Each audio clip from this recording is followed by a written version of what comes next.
Plutôt 6 fois qu'une. C'est la stratégie que les 6 conseils départementaux de la région ont adoptée en unissant leurs voix.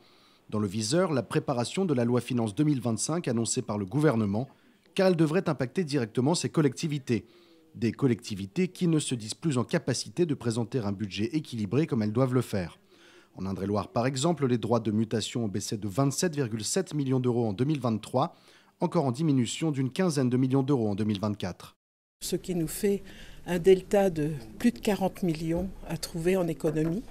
Nos services ont travaillé à l'optimisation de nos charges et de nos recettes, mais nous ne dégageons pas effectivement autant d'économies, c'est impossible. Aujourd'hui, je n'ai pas de réponse.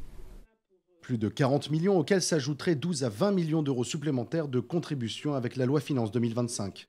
Une situation que subit aussi le Loir-et-Cher, où l'on regrette la méconnaissance de l'État du poids des responsabilités endossées par les conseils départementaux. Le Loir-et-Cher a aussi de graves difficultés. Moi, j'avais demandé à mes services déjà des pistes d'économie. Donc, nous étions arrivés avec ces pistes d'économie à pouvoir avoir une épargne nette de positive de 1 million d'euros. Et avec les mesures annoncées par le PLF 2025, eh bien, cette épargne nette, elle est de moins 13 millions d'euros. C'est donc pour garder la tête hors de l'eau que nos 6 départements renforcent leur coopération.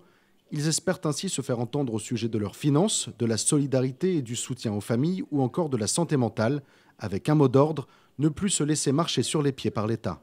Lorsqu'il y aura des nouvelles conventions prévues pour telle ou telle action nouvelle, évidemment, avec une compensation qui peut être soit intégrale, soit partielle, évidemment, on dira non, parce que la compensation, elle peut s'éteindre au bout d'un an ou deux.